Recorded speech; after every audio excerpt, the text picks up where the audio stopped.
to Panda Pour Art. I'm very excited to be doing another video series for you. In this series, we'll go over acrylic art pouring for beginners. There'll be what you need to get started, how to mix the paints for pouring, various pour styles and techniques, and then how to store them once they're completely dried. In this first video of the beginner series, we'll see what materials and different supplies you really need to get started. We'll start with the essentials. What do you really need first? So, acrylic paints. You can start with almost any version of acrylic paint. I would suggest starting small, such as this is a 2-ounce little bottle you can get straight off of the craft store shelf. I wouldn't recommend starting right off the bat with those high-end professional grades if you're just starting out. So I would suggest starting small bottles. This will actually go a long way because you're mixing it with an additive to basically thin it out. Speaking of which, our next item is going to be your pouring medium, your pouring additive, your paint. I won't say paint thinner because you don't want to use actual paint thinner. You want to use a pouring additive, such as this is Liquitex, has a specific pouring medium that you can use to mix with the acrylic paints. The purpose of the pouring medium is to thin the paints, because if you were to try to pour directly with this paint as is, it would be very thick, not very flowy, and it would not stretch in any means across the surface like you would imagine, or like you would hope. This is a paint additive. This is my favorite pouring medium to mix in with the acrylic paints, but it is completely a personal preference and up to you. There are so many different ways you can mix the paints. You can also use water. You can use glue, many different other brands of the pouring additives that you can add in.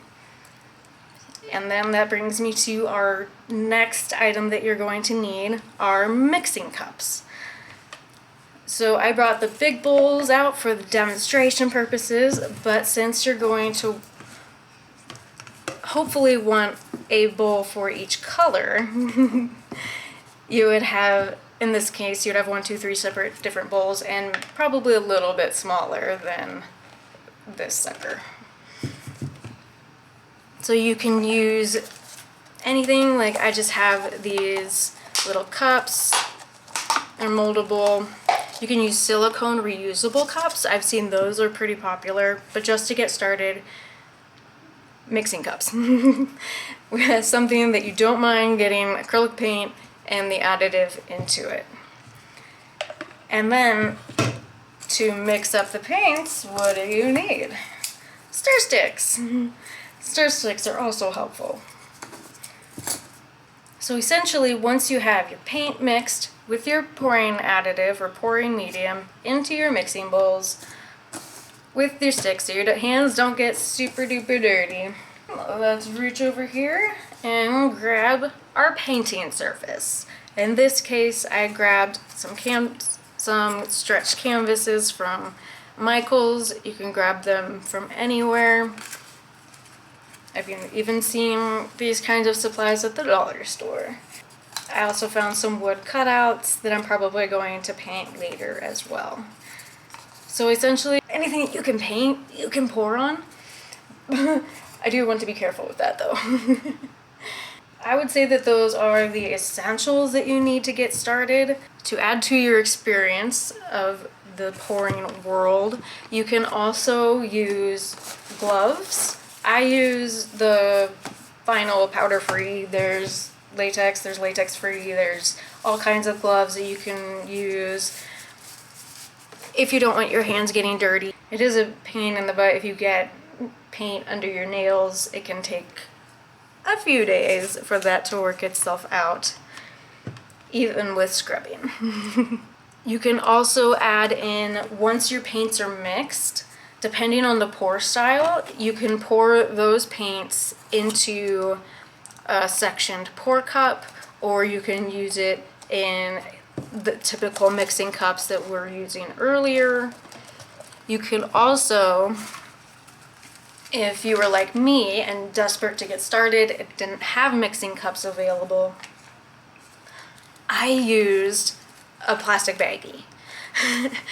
It is a quick, easy way to either mix paints or mix them together. And then once you get the colors in here, you snip the bottom and lift it up and over the canvas or whatever you're painting, and you still get a piece that way. Honestly, that was how I got started. If you're looking for some really quick and easy kind of shortcuts for household items to kind of substitute along the way. I would also suggest using a leveler of some kind. I was fortunate enough to find one of these little guys that works pretty well. So you can tell, obviously, when you're painting level a surface that is a pro. For when you're painting, you don't want your canvas slipping and sliding too much, because then your paints will slide off the canvas and you'll lose everything, which is always a very sad thing to come back to. For the ends of the painting process, I would recommend using some kind of blowtorch. So either some kind of, this is a kitchen blowtorch. I have a couple of them lying around. I've used a few different brands. They're all really comparable. It's hard to say which one's better or worse. They're personal preference again, but I would recommend using one to pop those air bubbles at the end of the pouring session. And last but not least, since these are just a few supplies laying around, you definitely want some space to spread out and do whatever you need to do. I also put down a cheap table cover over the top of my painting surface. It's easy cleanup. You can use whatever you want. Other people use newspapers. I've used catch trays from the dollar store to catch the paints that dribble off the canvas. A lot of these items can be purchased from craft stores or even Home Depot stores. The big box department stores sometimes have them. I've seen them at Walmart and Target, for example. Dollar store also has a lot of these in various shapes and forms. So many different places carry these items. It can be pretty easy to get your hands on something if you're missing it. Or if you just want to get started with items around the house, let's get creative.